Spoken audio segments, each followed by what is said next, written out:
byiza ni uguhitamo kwacu.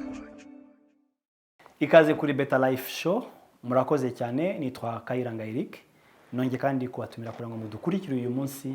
Ndi kumwe n'abatumirwa beza cyane, ndetse turaganira kuri topic nziza cyane iraza kubafasha mwese, muraza kuyumva. Reka duhe ikaze abadukurikira, reka duhe ikaze abashitsi baje dufite uyu munsi. Karibu, murakoze cyane. Reka babanze batwibwire mbere ko dutangira ikiganiro cyacu. Murakoze. Murakoze cyane Eric ku butumire mwaduhaye. Turishimye kuba hano kuri platform yanyu. Nitwa Umuhoza Barbara, nkaba ndi umunyamakuru nkora no mu bintu bya communication cyangwa se monde ya communication. Nkaba mfite na company y'ubucuruzi ikora communication mu buryo butandukanye. Nkaba mfite na company ikora buji. Wow. Scented candles. Uraza kutubwira buji ukuntu ikora? Yes, so nanjye ndishimye ko mwantumiye. Okay, urakoze cyane Barbara. Murakoze Eric, nanjye ni Assumpta, ndi umubyeyi, nkaba umumama, nkaba ntuye hano i Kigali kuva mu kwezi kwa 4 gushize.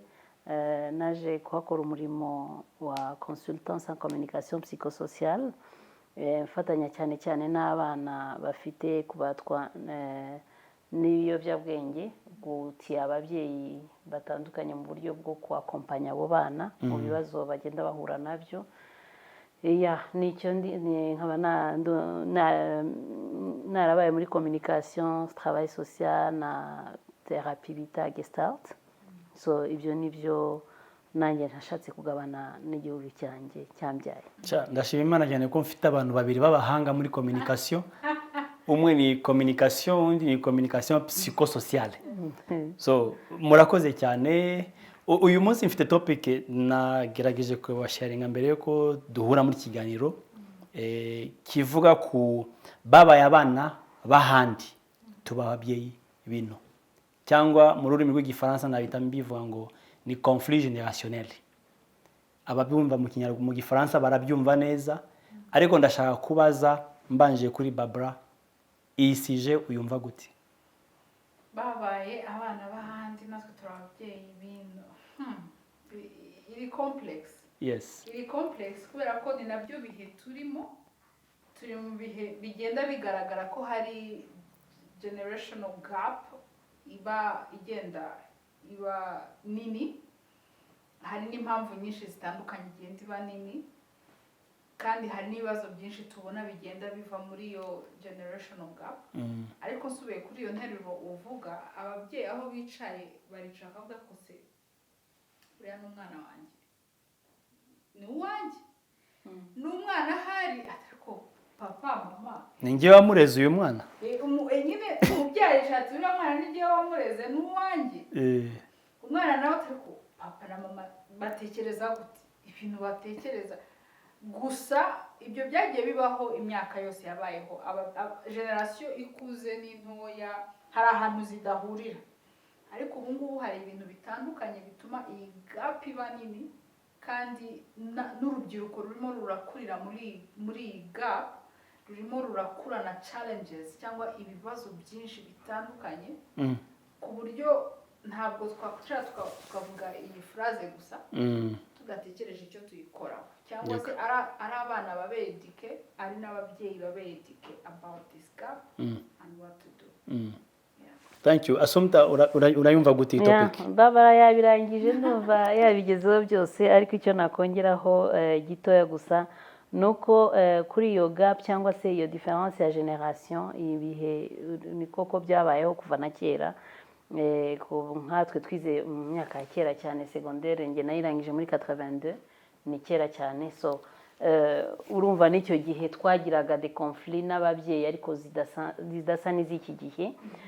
Ikintu nshaka kuvuga gusa nuko muri iyo conflit ya generation dufite iki gihe cyangwa se muri iyo gap, hariho ikintu nita question ya double identité.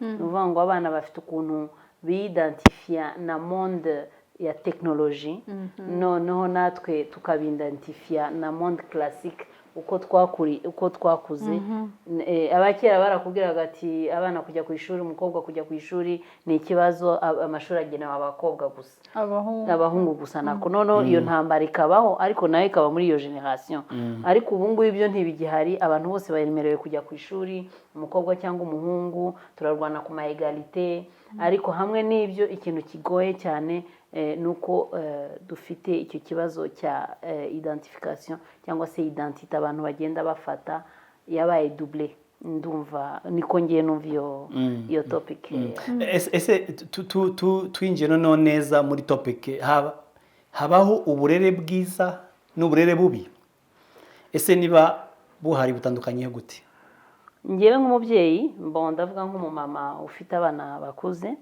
kuko abana banjye bamaze kuba bakuru umuhungu wanjye mukuru afite 30 umukobwa umukurikira afite 28 n'umutoya afite 25 so urumva ibyo bihe byose umbabarire urisire ko abana arabe kuko uri umujene kusa wow congratulations thank you yeah nabanje veba mwana mbere afite 30 afite imyaka 30 n'umuntu w'umugabo nawe so urumva kuba nabaye mu ma generation ngendana nabo ariko sinabo bonyine gusa nareze n'abandi bana nabaye famille d'accueil hariya muri Canada so byampermese kwiga cyane kuri question ya jeunesse ya generation iyo nza kuba muri Canada iyo titre yawe nari kuyirenversa iyo topic nari kuvuga ngo n'abana bino turi ababyeyi bahandi kuko culture nyinshi turi gufata niyo hanze iyo identité nshya ya media ya technology niva mu byo hanze byaje nyuma no bijya kugongana na culture zacu zahangaha ku kibazo rero wabajije niba hari uburere bwiza cyangwa ububi umubyeyi wese yarera umwana wamurera mukunzi ibyo amuha byose abimuha yumva ko ibyo ngibyo ari byo akwiriye kandi nawe nibyo aba yarahawe niko nawe aba yararezwe so on se transmet l'éducation de génération à génération kuvuga ngo ububi cyangwa ubwiza ubu ngubu kubera ubushakashatsi hagiye habonekaho education zishobora kuba mieux que les autres no kuvuga ngo nk'ikintu cya empathie muri education kiri very important empathie ni kuvuga empathie ni nko gukorana n'umuntu umufitiye impuhwe ariko bidasobanura ngo ntiwamuha cadre bidasobanura ngo ntiwamuha malimite ariko nanone ntube umubyeyi utera umwana amagambo aremereye kuko ahenshi turera abana twibwira ngo turabagirira neza ugatomboka cyangwa se ukavuga amagambo aremereye cyangwa se ukamuculpabiliza wibwira ngo uri gukora byiza nka kenshi nkunze kumva ababyeyi tubwira abana ngewe nize ngenda ku birometero 10 n'amaguru wowe tunamempate plein ufite imodoka ufite abakozi urataha ugasanga ibiryo birakoze bitayari we ariko siyo besoin muri iyi generation turimo so icyo kintu rero iyo ufite empathie ku mwana wawe nta kurera kuba kwiza ariko hari ukuntu nanone ukora ibyuzi niba wararezwe bagukankamira nawe uzarera ukankamira niba warakuze hari n'ababyeyi benshi njyanganira nabo bakambwira ngo ndashima data kuko yankubise iyo atankubita simba nduwo ndiwe ariko wajya kumva indi langaje y'abanyarwanda bakakubwira ngo inkoni ivuna igufa ntabwo irera so a quelque part il faut kubirezonaho neza kugira ngo umwana icyo umuha ikintu kimufitiye akamaro ariko ube plus à l'écoute de son besoin ni besoin y'umwana ni yihe mbere yuko umuha uburere cyangwa se kumuimpoza ibyo wahawe Barbara wowe ubyumva gute uburere bwiza n'uburere bubi ushobora kwicecekera nkakomeza nkamwumva wow yes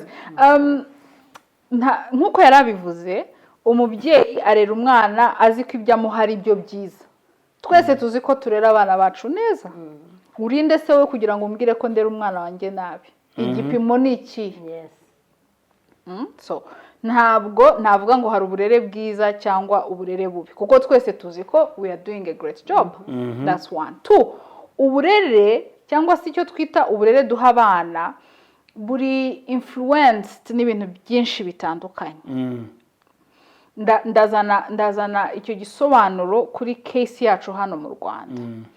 Icyo twita uburere bwubatse ku muco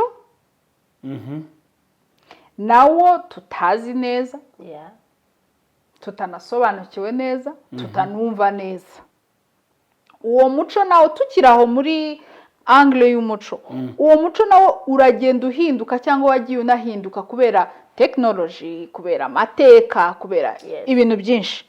So icyo twita umuco nanone ntago tucyumvikanaho kimwe cyangwa tukibona kimwe. Gusa dukunda kuvuga ngo mu muco wacu, ariko buriya Eric wicaje umuntu ukamubwira ngo okay, sobanura umuco exactly bivuga iki, ushobora kumva ibisobanura guhaye nibyo nanjye ntanze nibyo bitandukanye, kandi twese tubyita umuco. Tukita ngo turarera according to umuco. Now hari umuco, hari n'amateka yacu mu Rwanda.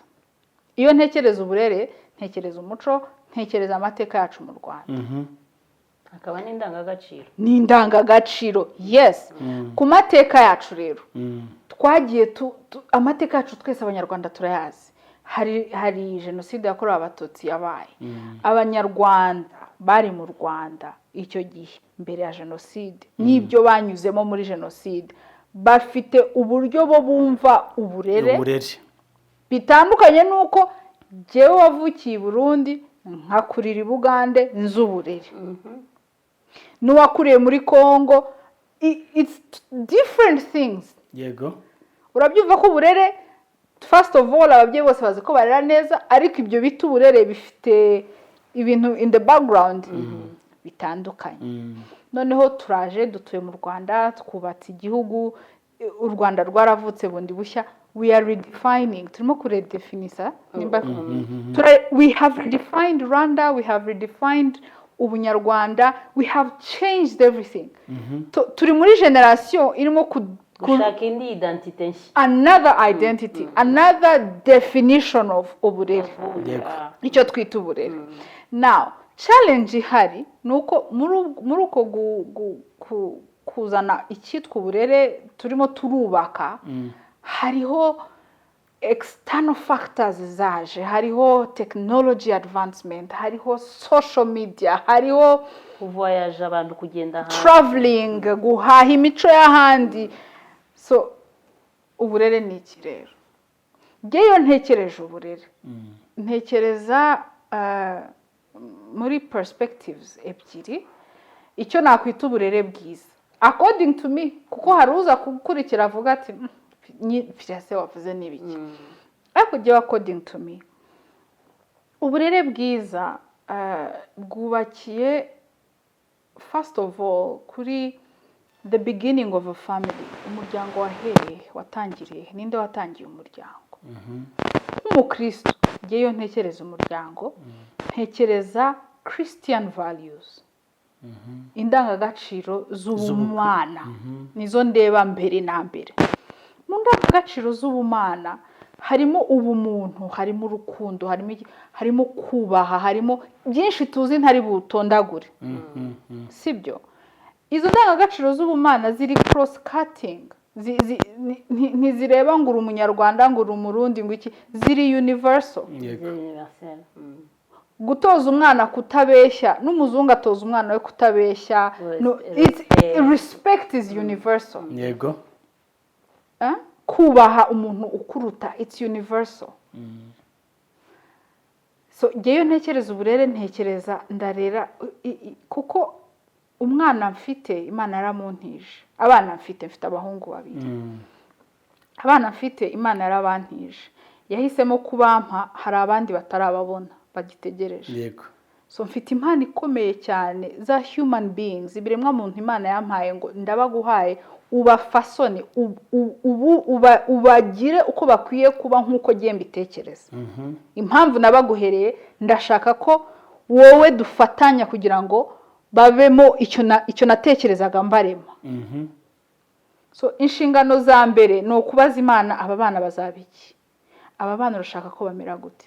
Hari amahame cyangwa se indangagaciro zibanze tuzi, ariko hagomba kubaho niyo awareness yuko aba bana bagomba kuba abantu Imana izareba ikishimira, cyangwa bagomba kugira umumaro muri sosiyete nyarwanda bagomba kuba abantu igihugu cyishimira aho bari bishimira itorero ryishimira. That's what I think yo ndimo kurera.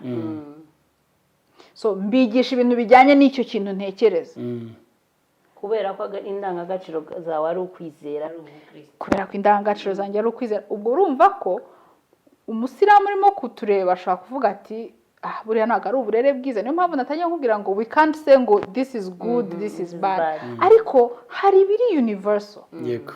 Ubumuntu buri universal. Kwigisha umwana kubaha biri universal. Kwigisha umwana kwibwiriza, kwandurura, the basics biri universal.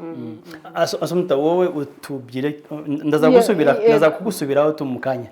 Wowe tubwire iki ubu burere n'ijambo bakunda kwita maybe sinzi mu Kinyarwanda kiza uko nakivuga acculturation, guhaha iyindi mico y'ahandi. Ngewe ndetse sinabyita acculturation cyane nkuko nabyita assimilation. Kuko ndaguha urugero, kuko urwo rugero ni rwiza cyane, icyo kibazo ni cyiza cyane. Ari kubera ko nabayeho famille d'accueil, nakiriye umwana w'umurundi iwanjye. Azari umwana mutoya w'imyaka 12 ans aho ngaho. Sasa kubera ko yaje muri Canada afite nka 4 ans, no kuvuga ngo nyina ntabwo yarazi ururimi, ntabwo yarazi igifaransa, ntabwo yarazi n'icyongereza.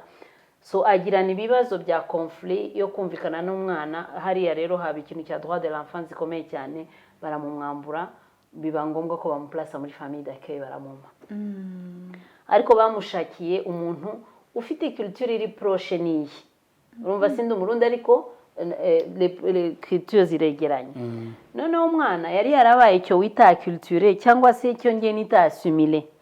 Assimilation rero ni ugufata ya mico yaho ugeze bakakwenkulika iyindi mico yaho hantu, noneho ukaba undi muntu. Uwo mwana akazi wanjye kubera ko mbere yazi wanjye yari yarabaye muri famille y'Abakebekwa. Noneho bakateka ibiryo byo muri Quebec by'iyo ngiyo. Umunsi umwe araza arambwira ati ndashaka kuntekera ibiryo bita pâté chinois. Ndamubwira nti ntabwo nzi kuyiteka.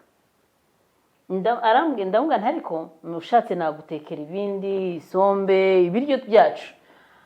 Arambwira ngo moi je suis noir sur la peau mais je suis blanc dans mon cœur à l'intérieur. Ntabwo niyumva nk'umwirabura.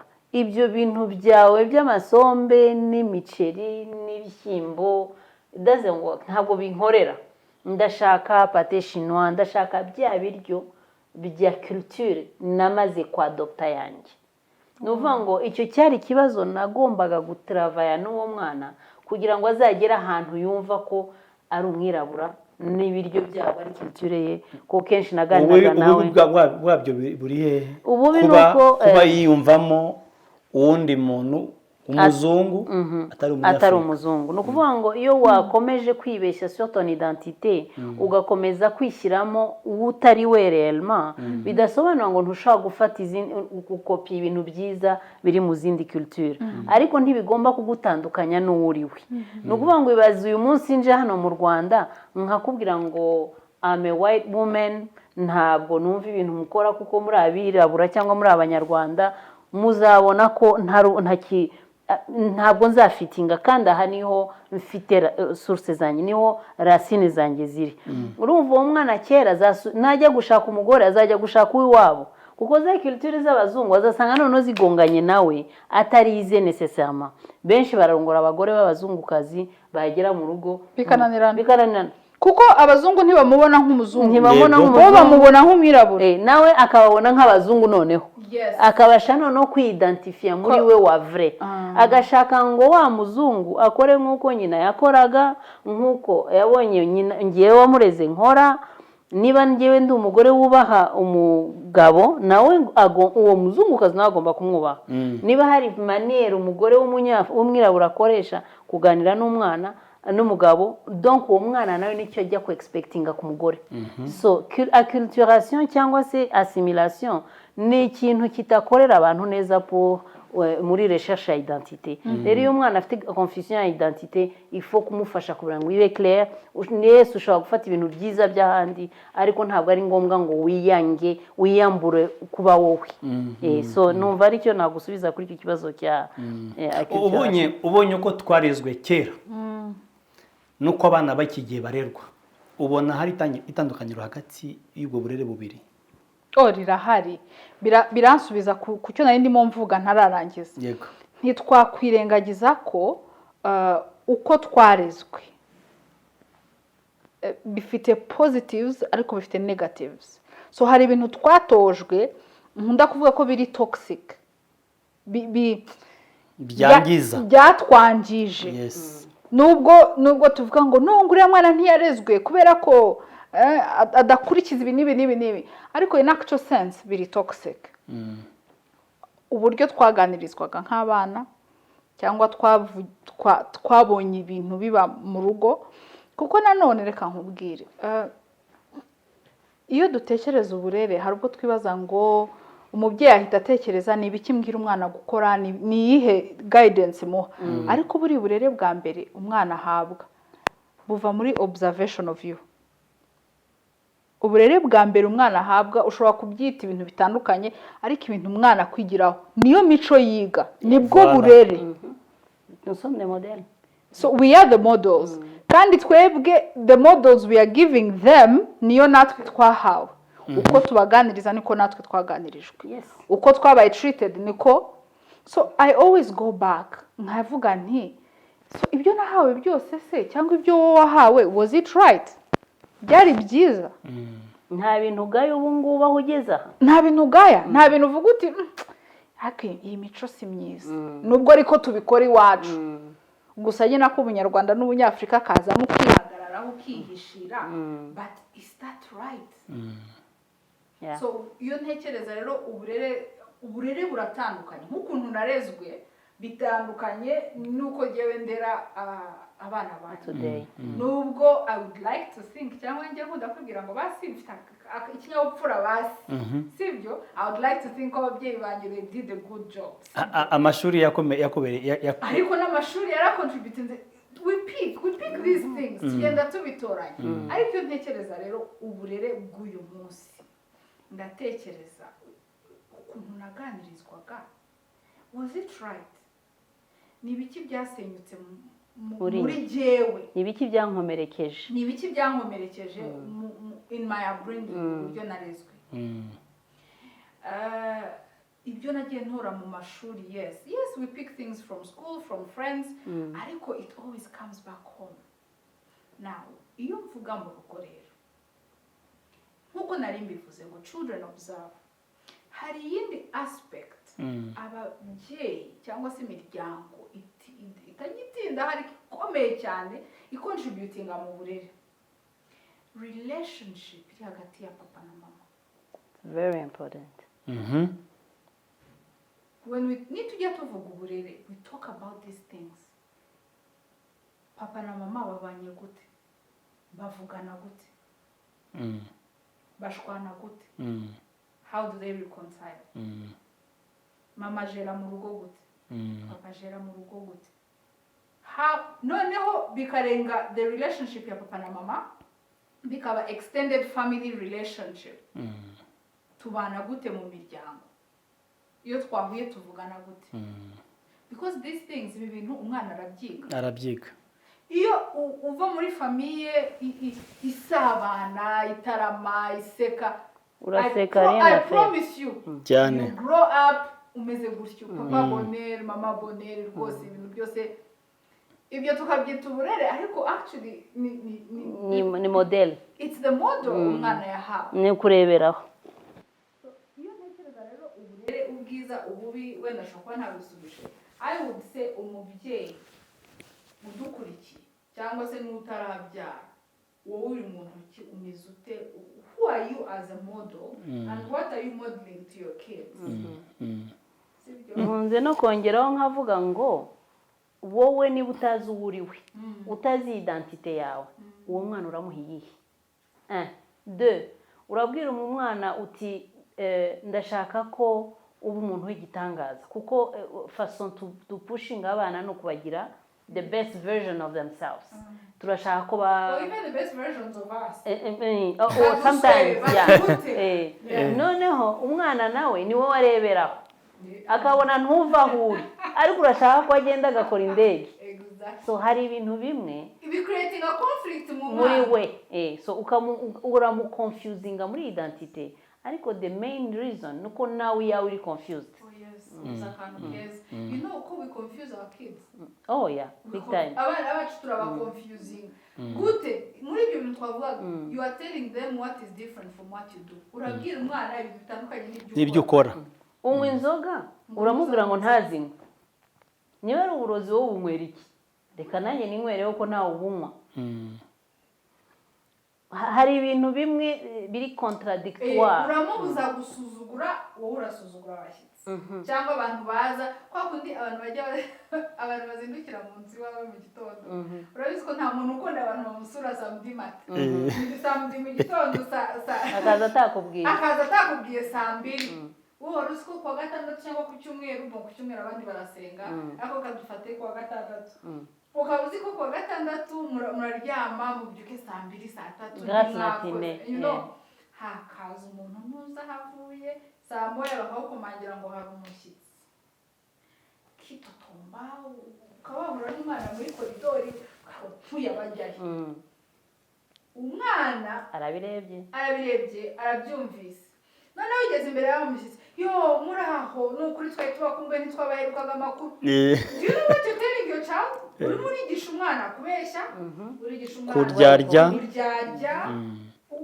ibyo wavugiye muri koridori no muri chambre si byo ugaragaje umushyitsi twese turabizi ababyeyi bamwe na bamwe bajyaga babwira abana bati niba umushyitsi naza umubwire ngo simpari uzi ko batwigishije kubeshya turi abana cyangwa afata telefone umubwire ko ndahari ko ndi muri douche nasize telefone kuri charge ejo umwana yakura afite utugeso tw'utuntu ukavuga ko abana b'iki gihe barananiranye no.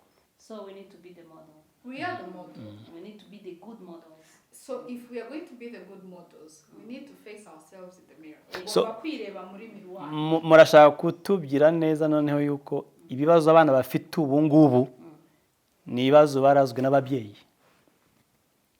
Sinavuga ko byose ari byo babarazi kuko umwana arerwa n'imico y'iwabo c'est-à-dire n'izo ndangagaciro zo mu rugo iwabo ariko akarerwa na environnement aussi ajya ku ishuri agira izindi nshuti afite ingo agendamo hari n'iyo tekinoloji reka nkubwire ngo tekinoloji muri iyi minsi iraturerera kurusha uko twirerera ibintu byinshi abana biga ubu ngubu babigishwa na tekinoloji.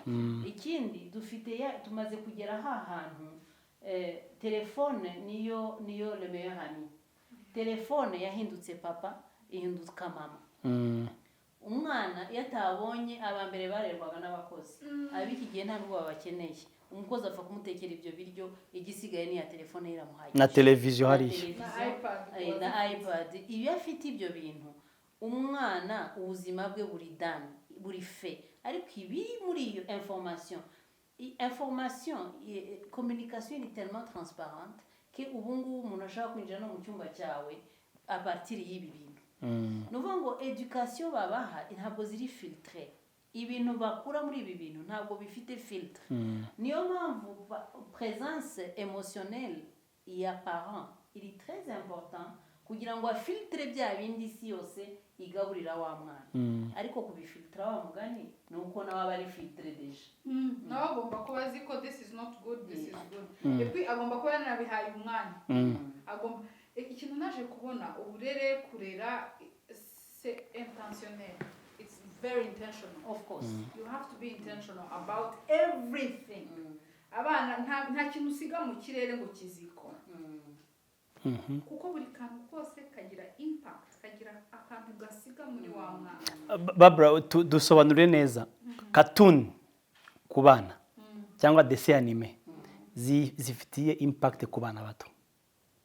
Bi generation na kenshi usanga ababyeyi ntitubyitaho ntitubireba ntitubikurikirana ugasanga umwana aza amazina wowe utashaka kumenya aza amatitre amwe akomeye cyane zizwi muri Sydney muri USA wotazi nubwo ari katuni gusa katuni nuko ariyo twese tuzi mufite abana bato ahubwo ndavuga nuko tuvuga katuni games ama games aba ku mateka cyangwa amaseri y'amamovie tubyire wowe wize communication ni iye impact negative cyangwa positive impact iri muri ibi bintu reka mubwire ikintu kimwe media itangazamakuru bayita fourth estate ni ubuyobozi. It's a very high level of leadership, let me say. Media is setting an agenda. Ishyiraho umurongo ukurikirwa. Twese turabizi. So, umuntu uri Hollywood cyangwa muri America or whatever, muri entertainment industry, afite agenda ashaka gusetinga ku isi. Najya gucreating a content, najya gucreate cartoon cyangwa film whatever. Ara creating ibintu bijyanye na agenda ashaka. Kandi birimo n'abapsikologe utura. Yes, baba babyize abashakashatsi. Bize content. Tureke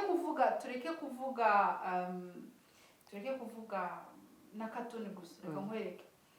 Kera twe tukiri abana. Iyo warebaga filme uri kumwe n'ababyeyi hakazamo scene y'umukobwa n'umuhungu basomana, oh my god, Gaburaga aho kwirwa. Karabaye. Bamwe na bamwe bakuze batazi bya sex ariko hari n'ababaye exposed bakamenya sex bakiri bato. It depends. Ariko uyu munsi sex iri muri cartoon. Sex iri muri mu dushows tw'abana bato on how abahungu baganiriza abakobwa. So ibintu byose there is an agenda somewhere. Hari abantu barimo barashyiraho gahunda isi igomba kugenderaho kandi bazayitangiza mu bana. So nituvuga cartoon ntutekereze ngo ni cartoon gusa, tekereza ariko ibintu ikiri inyuma yabyo ni igiki. Ibintu birashyira iki mu mwana wanjye, ibi bintu birigisha iki umwana wanjye. Icara urebe iyo cartoon amagambo bavugamo, ibi bintu birigisha iki umwana. Ariko abandi babyeyi babibona nko kwiga tuvuga ururimi bikamugisha igifaransa bikamugisha icyongereza kuko byose baba babibaze muri uwo mubare. Si sense ne positive si yongiyo. Harimo positive harimo na negative, ariko nicyo nkubwira ibihe turimo nk'abakristo ni ibihe bigoye kubera ko Satani he will be somewhere. Ashobora kubamo positive 90 ariko 10% ya negative ishaka kudetruiza 10% irimo ikadetruiza ziriya 90 kandi utabizi.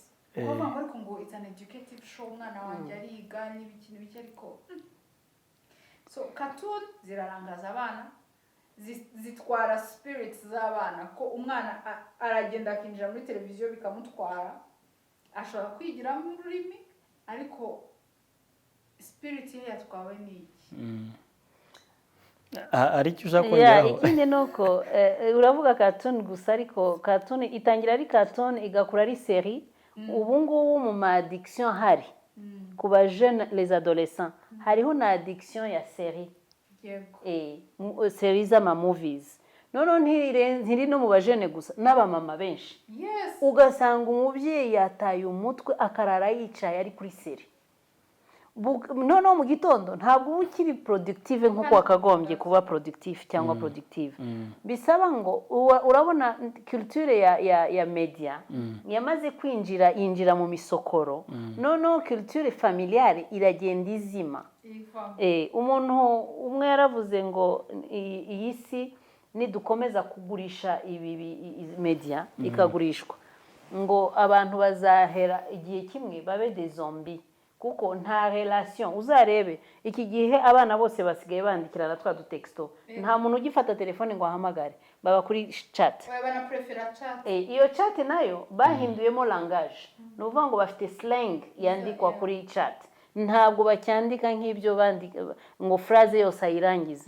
Nuvuga ngo nta muntu ugifite umwanya wo gufata igitabo ngo yicara asome yumva inkuru ayitekerezeho ayimirise mu bwenge bwe imuhe iyindi sagesse ubundi buzima. Abantu bose bari kuri ibi bintu kandi harimo ibintu byinshi bya distraction. Iyi example uyihuza gute na kuba abana biyo ababyeyi bino?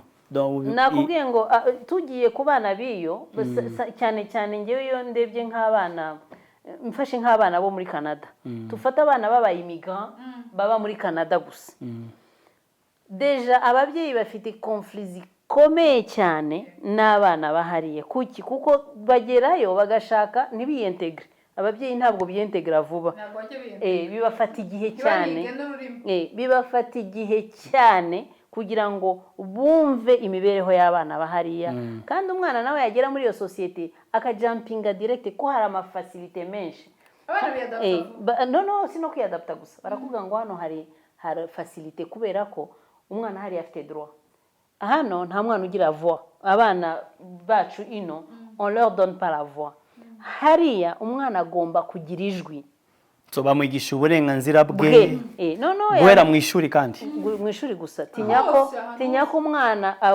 ataha imuhira akabwira nk'umwarimu kuko ku mashuri haba haba travailleurs sociaux abantu nk'abo ngabo bita ku bana ba psychologue ibintu nk'ibyo none abana bakagenda akaba yabwira umwarimu ati mama twagize abashyitsi benshi umwarimu akamureba akavuga ati kuki urushye kusuna urushye kuki utari concentre umwana akakubwira ati nukubera ko iwacu hari abashyitsi murabona ka kavuyo kacu twazanye isombe n'imiceri n'amakoko twatetse à l'occasion de no abana umwana yagera ku ishuri akaba ari fatigue babashyitsi barayaho abana bababisa mu bitanda byabo kandi ibyo ntibibaho hariya abakuru ngo baryame mu gitanda umwana aryame mu ntebe cyangwa muri salo ça fait pas de sens umwana yabibwira nk'umupsikologe ko umusociale ku ishuri akaba ikibazo bakaza kumufata batabwiye nyina bamufatira ku ishuri bakamujyana bakamuplasa bakajya kubwira umubyeyi nyuma byamaze kuba bakavuga ati tuje kumenyesha ko umwana twamugumanye kuko twasanze iwawe ari muri insecurity ugashaka insecurity icyo ari cyo umwana yababwiye gusa ko urumva abana ni innocent yababwiye gusa ko iwabo habaye abashyitsi benshi bituma ataryama neza kuko yabasigiye icyumba cye urumva nk'aho hantu umwana w'iyo mindset umuzane hano mu Rwanda kenshi mbabwire akantu iyo abana biriya batunaniye tuzakubaha nino tubazana nino kugira ngo bahanwe kuko hariya nta tegeko riduha uburenganzira bwo kubahana so kubahana se kubera ubuzima bugoye se cyangwa hari ibintu byinshi n'ubuzima ariko baba bashaka kumwereka bugoye hamwe n'ubuzima asufreho gato umukande abyumve cyangwa se ukamujyana ahantu mu gituraga ahantu hatari amatara hatari amazi kwa nyirakuru ariko sorry kuguca mu ijambo ariko rero aho niho nanone ababyeyi b'abanyafrika muri biriya bihugu bibeshyera kubera ko uwo mwana yakuriye muri Canada yavukiye muri Canada yakuriye muri Canada nta kintu azi hano reba shock uwo mwana ari ubu mujyanye muri shock uramushotse bishobora no kumuviramo trauma yes umunyarwanda uri hano ibyo ntashobora kubyumva ariko umuntu uri hanze keretse ubikoze mu buryo bwiza mu buryo bwiza watangiye psychologiquement nawe wabyiteguye nubwo ataza kuvizita ukamubwira uti ndashaka ko tuzajya gusura imuhira ukajya kureba abasogokuru banyogokuru abo tuvukana ukamenya famille indi iwacu none icyo gihe umuha chance yo kudekuvura les différences akabona aho yabaye gate nibimunani urumva ko izo context iyo bageze iriya bo bana mutuvuga bahandi n'ababyeyi muri Canada meme cyangwa muri Amerika baba ababyeyi d'ailleurs none abana bakaba baho iyo turi hano rero abana banyu bo muri ahangaha mu Rwanda baba abana d'ailleurs kubera technology kubera media namwe mukaba ababyeyi baha kubera kutamenya iyo muvuze ababyeyi ba hano ni ukuvuga iki ndashaka ko kaya kantu ndashaka iyo ngiye mvuze ababyeyi baha ntekereza imico bimwe baradusobanurira nta absence irimo ibyo ça fait l'ensemble absence y'umubyeyi kutitaho ku by'umwana arimo gukora kutamenya iby'umwana arimo gukora kutamenya ahubwo kutamenya kutaba update n'iby'umwana arimo gukora kutamenya ni challenges birenda gusa ariko mu buryo butandukanye ababyeyi bino ntabwo bari adapta kuri realite ya technology realite ya technology ibintu abana biga mu mashuri ikindi kandi tugomba kwibuka sinzi ko tujya tukibuka turi mu gihugu gifite speed iteye ubwoba ni umugisha ukomeye ariko ni umugisha tutiteguye tutari prepare. We are not ready for, we are not prepared, we don't even talk about it. Byoroshye mu buryo bworoshye. Ababyeyi bariga barakora bafite business bari mu bintu byinshi cyane barirukankana n'igihugu kugira ngo badasigara kandi bagomba kwiruka kandi tugomba kwiruka Absolument. bagasiga abana nyuma. Abana barabasiga inyuma kuko agomba arimo aratekereza tuzabaho gute, tugomba kugura inzu, tugomba kwishyura bank mortgage, abana basiga gute, nzishyura minervale gute, reka nshaka ikiraka nkora kuri weekend, reka ariko arimo arasiga umwana inyuma. Ntabwo waratekereza iterambere ariko ntabwo arimo kwiyadapta kuri realite irimo kuzana n'iryo terambere. Byoroshye cyane wenda mu mujyi abatuye mu hanze y'umujyi wa Kigali bo bafite izindi realite nanone tutakwirengagiza ariko hano mu mujyi mbere ya covid abana ntabwo bari bazi gukoresha computer hajyaga mu ishuri. So uyu munsi abantu benshi bafite ubushobozi kugira ngo babashe abana babo kuguma bari connected ku ishuri bashatse uko bagura ama laptop, bafite wifi mu rugo. Amafamiye menshi arimo kugenda agira ama wifi wifi na computers mu rugo. N'umwana w'imyaka 9 uzi kwifungurira machine kandi bose barabizi muri iki gihe. Yes, 5 years, imyaka 5 bazi kwiyakiriza machine ibintu wageze imyaka 20 n'ingaho utaramenya gukora. So umubyeyi nubwo arimo arashaka ubuzima yaguze laptop kugira ngo umwana akomeze kwiga cyangwa arimo arihuta, ntasubira inyuma ngo yadapte kuri realite ya content umwana arimo kugira access. Wala ngo avuga ati okay, laptop irahari, wifi irahari, umwana arimo kureba iki kuri YouTube, arimo kureba ihe muziki kuri YouTube, ariko arimo ariruka tukicara tukaganira umwana wanjye yiga online nawe tukumva ni ishema bigezweho ariko ntabwo twiyadapse kuri reality igendana n'ubwo buzima izo gadgets noneho zaje mu rugo. Iyo exposure abana barimo kugira mu rugo kandi bo bakabyidevelopamo vuba bikaza vuba ko bafite na memory ari afata vuba, ugasanga ibintu byose barabizi. Wari uzi ko hari ahantu umubyeyi agera ukananirwa no kwatsa televiziyo yawe ukajya umuhamagara ngo ngwino unyereke uko bakora bya bintu. Yego. Donc à la fin de la journée tu l'exposes. Ntabwo we ari ni ukuyoboye, ntabwo ari wowe ukimuyoboye muri ibyo. So iyo ni imwe mu madanje. Ababyeyi hano dukeneye gusubira inyuma biravuna. Umwana wamenyereye televiziyo, umwana wavumbuye YouTube, irega sinagomba televiziyo na laptop, turanataha ukamuha telefone cyane kugira ngo agwe amahoro. Hari n'igihe umwana rero kugira ngo mucecekeshe ukamuha telefone w'imyaka ingahe, kubera ko ufite ubunebwe bwo kurwanya iyo ntambara ya telefone. Uzi gutaha urushye wiriwe mu bintu byinshi, umwana agasakuza kandi utashye nawe ushaka kuruhuka, intambara ya telefone ukavuga uti mva ntabwo mfite imbaraga zirwana, akira telefone ikinire.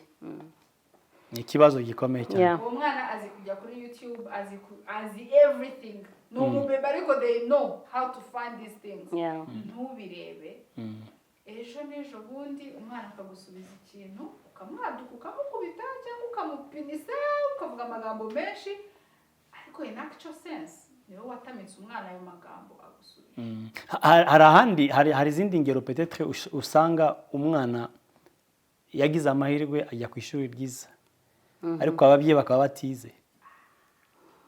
No, your conflict it's for another day. It's for another day. So urumva abo babyeyi n'uwo mwana bashaka kugira langage. Hari ikibazo gikomeye. Umubyeyi tuvuge hari ababyeyi benshi hano usanga bafite amafaranga ariko ntago bagiye ku ishuri. Bafite amafaranga aranafodinga no kumushyira mu ishuri ryiza, afodinga Green Hills, Ecole Belge, umwana ibyo yigira aho ngaho, papa hayiko ntawe uhari. So urumva iyo conflict ariko ibyo byose ni ibibazo abana bahura nabyo bikazana the questions bigashyira udupoint d'interrogation twinshi mu mitwe yabyo kandi iyo abana bafite amapoint d'interrogation menshi nta bisubizo bayafiteho babishakira ibisubizo ibisubizo babishakira mu cyo ngiye nita shortcut cyangwa se le chemin raccourci cyangwa inzira ngufi niho babishakira niho usanga umwana yibera kuri pornography niho usanga umwana ya myanya yiherereye wowe ubwira ngo ni umu adolescent ari ikingiranye mu cyumba ntuzi n'ukuntu mwaborda aho yikingiranye ibyo arimo ntabyo uzi ntumenye igihe umwana wawe yatangiriye kunywera inzoga ntumenye igihe umwana yatangiriye ibyo byose abibona he mu mamuvi muri ya maseri twavugaga umwana kubera kutagira iyo contact n'iyo relation n'umubyeyi akiyanga ntagire estime ye yakwireba muri miroir agasanga si mwiza agatangira kwishyiraho za maquillage ibyo byose ashaka image ibyo byose ntabyo tuzi ntabyo dukurikirana hariya muri Canada hari ikintu bita colorism hano sinzi niba iyo fenomene haba uruhu n'abirabura bafite itandukanye ni ukuvuga ngo abantu b'inzobe abakobwa b'inzobe bafite chance yo kugira abahungu babakunda kurusha abakobwa birabura sasa bigatera complex babandi bari dark skin no icyo ni ikibazo ni conflict ishobora gutuma abana biyahura ni conflict ishobora gutuma abana biyanga bakagira depression ariko kubera ko iyo umubyeyi nkanjye cyangwa wowe utari informe ntacyo bibabwira kuko ntabyo uzi nta n'ubwege nta n'ubwo bagayidinga cyangwa se ngo bafashe kuko nawe ntabyo uzi baraza bakavuga ngo colorism ngo ibyo se ni ibiki ahubwo ngo ubwo se umuntu yazira ngo yababazwa nuko yavutse ari inzobe kurusha undi iki kikaba ikibazo umubyeyi w'iyi generation yacu ashobora kuminimiza akagihindura zero naho umwana kikamutuma no kwiyahura neza mukavuga ngo umwana ngo yakwakana kari yahuye nuko yiyanze kubera ko umuhungu yadaraza umukobwa w'inzobe aramuimilia yumva ko bamwanga kubera ko atari inzobe so ibyo byose ni ibyo yenda nitugira amahirwe Eric tukazabona abana bamwe mu bo twabanye nabo muri Canada baje nko muri vacances uzabaye ikiganiro kuri iyo topic oya ikindi kandi hari ikintu tutajya tuvugaho cyane turanagitinya hariho n'ipfunwe kuri icyo kintu ikintu cyitwa mental health cyangwa ubuzima bwo mu mutwe iyo dutekereje ubuzima bwo mu mutwe dutekereza ngo umuntu yasaze ngo umuntu yagiye indera ariko mental health irimo ibintu byinshi trauma ziri mu miryango nyinshi tudashaka kuvugaho duceceka ariko abana bacu baragenda bagenda barwara muri izo traumas za shock z'ubuzima butandukanye bagiye babamo none ababyeyi bo nta trauma bafite nta mental health bafite cases ahubwo ikibazo nuko abana nkatwe igihugu nk'u Rwanda ni igihugu cyagize amateka ayo mateka afite impact afite sekele yadusigiye kimwe mu masekele akomeye ni mental health ni santé mentale cyangwa se ni ibibazo ni icyo kibazo avuze traumatisme iri mu rwego rukomeye hano ariko kubera ko c'est pas travailler ntabwo ntituvuga hari ibibazo byinshi biri muri iyo domaine ya mental health bitakorwaho ni ukuvuga ngo babana uko biri kose influence ya caractère ibyo bibazo byazaniye ababyeyi birakora ku bana mu buzima bwabo bika-affectinga n'uburere bwose bya-affectinga byose kuko uko nakomeretse niko ndema maske yanjye iyo maske niyo ijya ku-affecta babana kuko niyo nderesha nanjye abana banjye abana nabo bakaba etufe bakirevolta hari umwana nigeze kumva baza nyina ngo ni gute umuntu ashobora kubana n'umuntu udaseka n'umunsi warimo nkukumva ko twebwe dushaka kubaho gute tudakubona seka n'umunsi warimo kubera traumatisme ubivuga gute ku rugero nigeze kumva umwana avuga ngo isa maze gupfa ngo yumvise aruhutse biri clair ubwo ise yari umuntu ubuza amahoro cyangwa se kandi nawe nta mahoro yari afite umuntu udafite amahoro ntayatanga umuntu utishimye ntabwo ashobora kugusetsa nibyo baba yavugaga ina relation y'umubyeyi n'uwundi papa mama iri mu bintu iyo ababyeyi ba develop ikintu cyitwa gukundana kuri real batari hypocrite abana barabifilinga kandi bibaha security ubivuga utabivuga umwana uri muri environment iri safe cyangwa arayumva nuvuga ngo ababyeyi bombi bahuza inama imitekerereze abana barabifilinga kuko n'uburere baba babuhuje nabo nicyo si ngombwa kuvuga cyane no kwigisha umwana cyane no kumubwira mwigishe kubyo ukora mwigishe just iyo mood yo mu muryango. Eric sinkubeshye nubwo ababyeyi tutajya dutira attention kuri kino kintu we can never lie to our children no ushobora kubeshya abana nk'icyo kintu waruvuze mushobora kuba mubana we n'umugabo wawe cyangwa n'umugore wawe dutandukireho gato muvuga muti murabizi ko mutumvikana murabizi ko mudakundana tujye turyana mu cyumba duceceke dukore sambla tugumane kubera abana urabizi ko bibaho mu miryango y'abanyarwanda tugumane kubera abana iyo tugumane kubera abana tuyibeshyaho kuko abana barabitegereza abana barasanta the unspoken words amagambo atavugwa mu nzu barayumva ariko mwe mukibaza ko mwafense ariko abana barayibona kandi ibyo bikreya ama question mark mu mitwe yabo bikagenda bigira ukundi kuntu biba developa muri ariko ababyeyi benshi ntago babibona cyane ntago bagira iyo capacity zo kwiga zo kwasesinga abana babo ntabwo usanga kenshi tutabitindaho cyane kubera ko culture no kutamenya se cyangwa twabayeho turi des survivants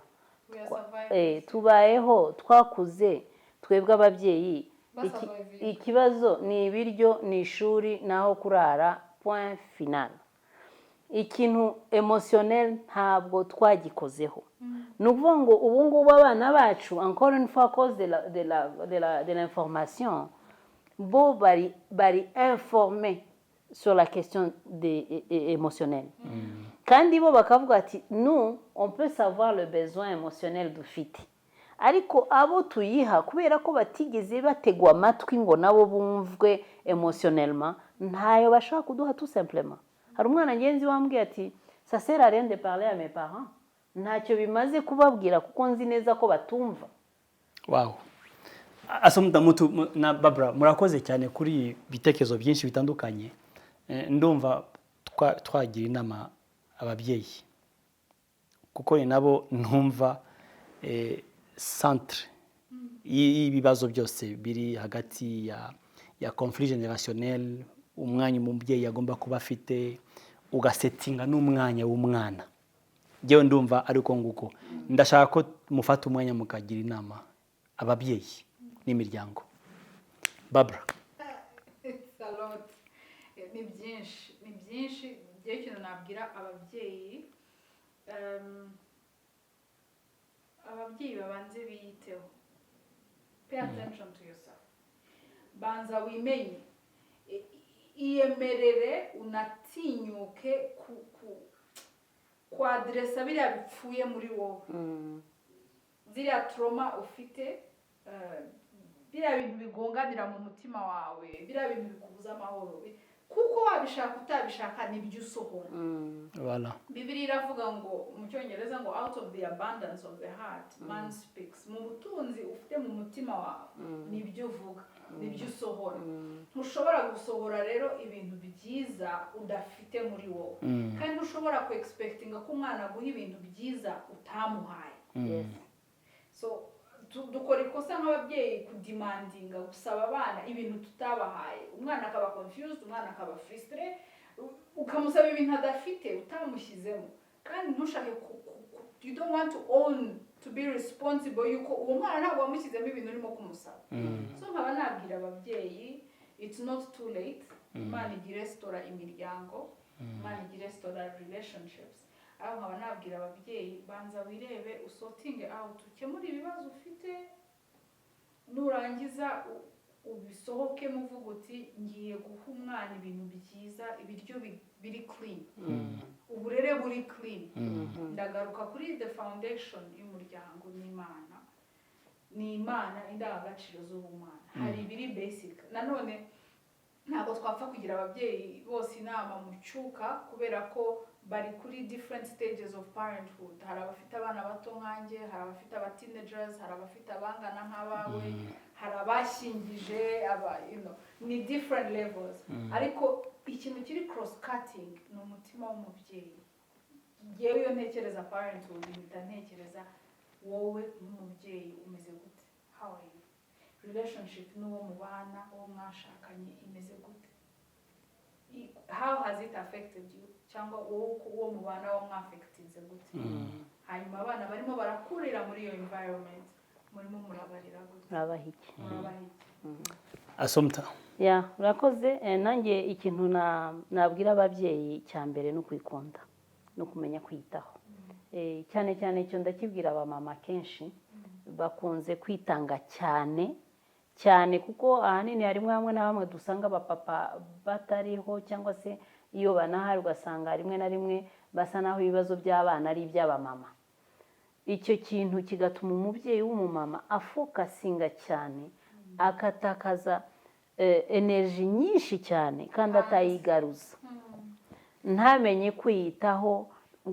Iyo mvuga kwiyitaho si ukuvuga ngo wariye waryamye wariye neza, no kwiga kwikunda, ukiga gufata ibihe byawe, ukiga kuganira n'umubyeyi mugenzi wawe n'abandi babyeyi bashaka kuba bafite ibyo bibazo. Yewe ugafata n'akanya, niba utanagifite amafaranga ngo ugiye muri vacances ahantu, ushobora no gufata akanya ukajya gusura baba mugenzi wawe w'umumama muturanye, ukahicara amasaha 2 ukavantira, ukabanza ukaruhuka, ukongera ukireyanima, ukisubizamo imbaraga, kuko nakazi kurera ntabwo ari akazi koroshye. Icyo nicyo nabwira ababyeyi. Ikindi no kubabwira ngo ntabwo turi hano kugira ngo tubaculpabilize, ngo tuvuge ngo turi ababyeyi babi. Twese duhura n'ingorane na challenges zo kurera, ariko icyo nkwibutsa nuko umubyeyi niwe mu expert w'umwana we numero 1. Ntabwo ari umwarimu, ntabwo ari umuganga, ntabwo ari environnement. Expert numero 1 expert ni inararibonye y'umwana wawe ni wowe. Rero fata ubwo bunararibonye kuko Imana yarakwizeye enough, irabiguha kuko izi kubishoboye. Icyo yisaba gusa nuko iguha imbaraga, iguha sagesse, iguha ubumenyi, ariko nawe wenyine ushobora kwiyinforma. Waba wumva udashoboye, ifashisha abandi nabo baragufasha, kuko nta mubyeyi waseka undi muri iki gihe. Sinzi ko hari uhari anahari vraiment we niwe waba ugayitse mu by'ukuri, kuko uyu munsi ni kwa Barbara ikibazo kiri, ejo ni wanjye, ejo ni wawe. Rero ni ngombwa ngo ababyeyi twumve ko turakomeye, turabishoboye, Imana yaratwizeye, natwe twiyizere, ariko twibuke kujya dusaba imfashanyo yari ngombwa. Murakoze cyane. Turi kuri Better Life Show, nongeye kandi kubashimira abadukurikira. Murumvise kandi ko ababyeyi dufite uruhare runini cyane kugira ngo twubake abana bacu, twubake n'imiryango yacu. Murakoze. Better Life, ubuzima bwiza no guhitamo kwacu. Imana ikomeze guha umugisha.